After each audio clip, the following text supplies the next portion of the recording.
ఆ అంతే సుందరానికి. అది దాంట్లో మా ఫ్రెండ్ కీర్తి సూర్య ఉంది కదా, ఆ అమ్మాయి ప్రొడక్షన్ టీమ్ లో ఉంటే వస్తే రావే రావే రావే అని చంపితే అప్పుడు నేను వెళ్ళాను. నాకు ఇంట్రెస్ట్ లేదండి నిజంగా సినిమాలో. ఎంత మంది వచ్చారు అదొకటి ఏడ్చింది. మీ ఇంటర్వ్యూ అయిన తర్వాత నేను ఎప్పుడూ అనుకోలేదు ఈ సినిమాలో చేస్తా ఇది అది అని. ఓకే, యాక్టింగ్ అంటే చాలా ఇంట్రెస్ట్ ఉండేది కానీ నాకు చిన్నప్పుడు. థియేటర్ అన్నది నాకు సబ్జెక్ట్.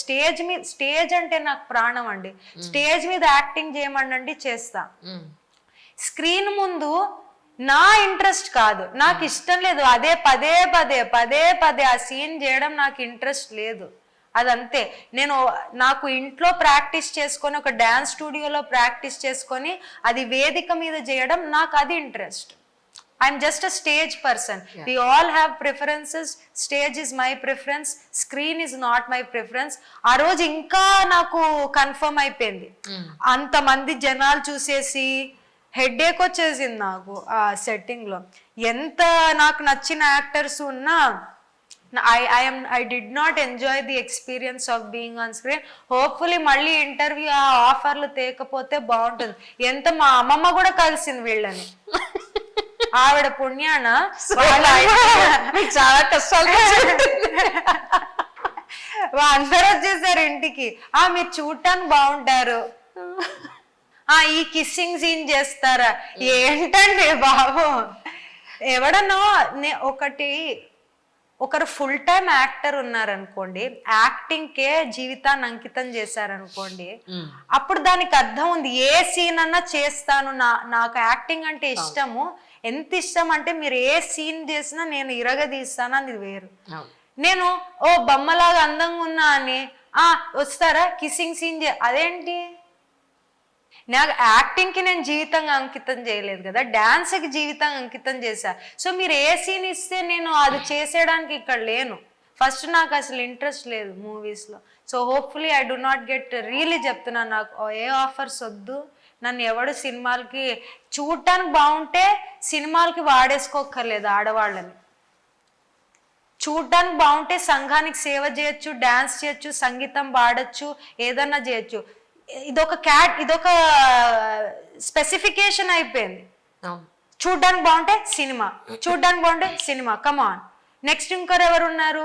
ఓకే ఈ అమ్మాయి బాగుంది, ఒక 2-3 సినిమాలు ఆ అమ్మాయిని యూజ్ అండ్ త్రో పడేయడం. నెక్స్ట్ ఇంకో అమ్మాయి బాగుంటుంది పడేయడం. అదే ఇవి హీరోలు ఉన్నారనుకో, 60 ఏళ్ళు నిండుతాయి, ఇంకా 16 ఏళ్ళ అమ్మాయితోటి యాక్టింగ్ చేసేస్తారు. వాళ్ళు బాగానే ఉంటారు, వాళ్ళు యూజ్ అండ్ త్రో చేసుకుంటారు.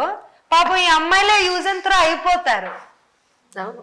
నేను అందంగా ఉన్నాను, నాకు వచ్చేసింది అని వాళ్ళు చాలా మురిసిపోతారు. 5 సినిమాలు అయిపోయిన తర్వాత ఆ అమ్మాయిని కూడా విసిరేస్తారు.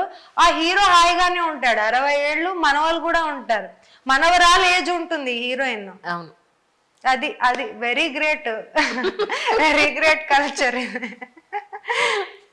పోనీ ఆయన ముత్తాత రోలే వేయచ్చు కదా, యంగ్ ఉన్నట్టు ఎందుకు రోల్ వేస్తున్నాడు ఆయన?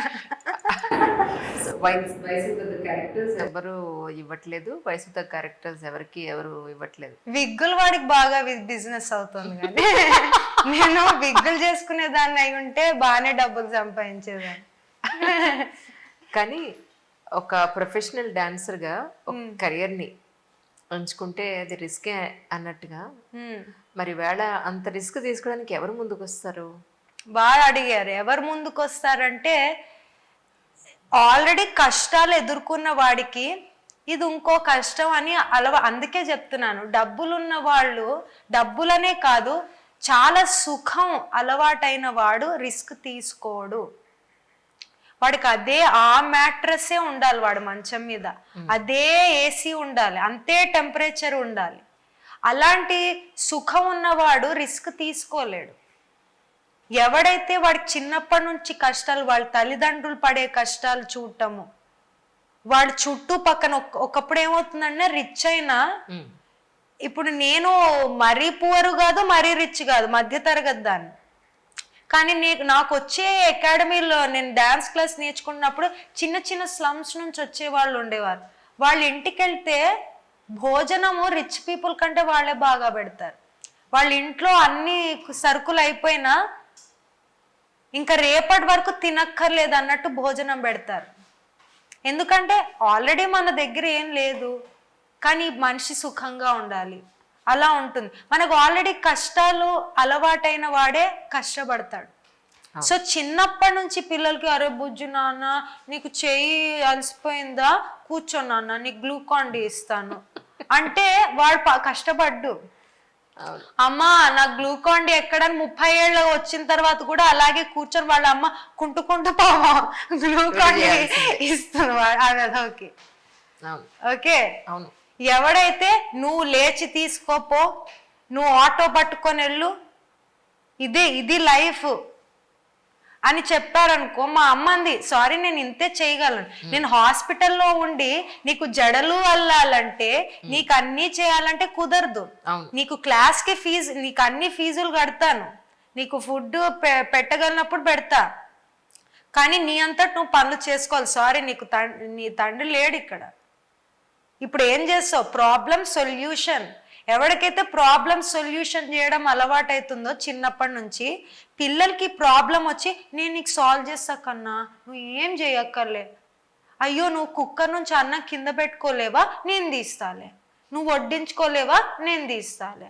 పాపం అక్కడి వరకు నడవలేదు, 8 ఏళ్ళు ఇట్లా గుండ్రాయిలా ఉన్న కుర్రాన్ని కూడా ఎత్తుకుంటారు. అంత గారాబాలు ముద్దులు చేస్తే వాడు అలాగే ఉంటాడు, వాడికి వచ్చే పెళ్ళాన్ని కూడా అలానే హింసిస్తాడు. ఓకే, అలానే ఆడపిల్లలు పాడు చేసే వాళ్ళు ఉండరని అనట్లేదు, నేను మగాళ్ళని, నేను పాడైపోయిన ఆడపిల్లల్ని చూశాను. వాళ్ళు ఇలా చిన్నపిల్ల గొంతేసుకొని, అలాగే వాళ్ళు చాలా పాపులర్ గా ఉండేవాళ్ళు మా స్కూల్లో. నాతో మామూలుగానే మాట్లాడతారు రాక్షసుల్లాగా, కానీ అబ్బాయి రాగానే నాకు ఇలా కావాలి, పానీపూరి కావాలి, ఐస్ క్రీమ్ కావాలి అని చిన్నపిల్లల్లా మాట్లాడతారు. వాళ్ళకేమో ఇదే ఇష్టం, ఆ అబ్బాయిలకి ఇలా చిన్నపిల్ల, ఎందుకంటే వాడు చిన్నపిల్లాడే కదా, వాళ్ళ అమ్మ వీడిని సరిగ్గా పెంచలేదు, ఈ అమ్మాయి చిన్నపిల్ల. లైక్ అట్రాక్ట్స్ లైక్ ఇన్ అవే. నీకు చైల్డిష్ మెంటాలిటీ ఉంటే నీకు చైల్డిష్ మెంటాలిటీ నచ్చుతుంది, లేకపోతే నిన్ను తల్లిలా చూసుకునే మమ్మీ నచ్చుతుంది, తల్లిలా చూసుకునే మమ్మీ, లేకపోతే నర్సరీలో ఉన్న పిల్లే నచ్చుతుంది నీకు. సో మీరు మళ్ళీ మీ ప్రశ్నకి ఆన్సర్ చేయాలంటే, కష్టాలు అలవాటైన వాడే కష్టపడతాడు. సో తల్లిదండ్రులు ఏది ఈజీగా రాదు. టీచర్ తిట్టిందా, తిట్టించుకో, నువ్వు ప్రాక్టీస్ చేయలేదు, యువర్ లేజీ ఎస్టర్డే.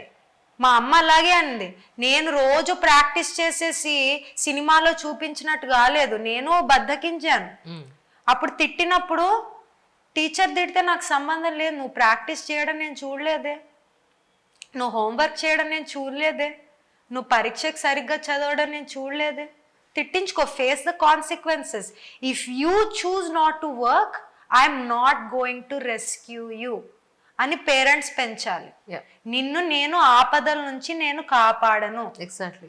పెద్ద ఆపద వేరు, యాక్సిడెంట్ అయింది అది నేను, నీకు తగిన ఆపదలు నువ్వు చూసుకోవాలి. స్కూల్లో హోంవర్క్ చేయలేదంటే నువ్వు పడు, నువ్వు టీచర్తో మాట్లాడు, నేనేంటి వచ్చేది. మా అమ్మ ఎప్పుడు అలానే పెంచింది మమ్మల్ని. అలాంటి వాడే దారి చూసుకొని పైకి వచ్చి రిస్క్ తీసుకుంటాడు. వాళ్ళ అమ్మ ఇప్పటికీ గోరుముద్దలు పెట్టుతూ ఉంటే, సారీ, అది చాలా సినిమా సీన్ బాగుంటుంది, పెదవే పలికిన ఆ పాట పెట్టేసి పెడితే చాలా బాగుంటుంది ఇమోషనల్ గా, కన్నా అని ఆ మ్యూజిక్ పెట్టేస్తే బాగుంటుంది. రియల్ లైఫ్ లో వాడికి దేనికి పనికిరాని బడుద్దాయి అవుతాడు. Sorry to say that.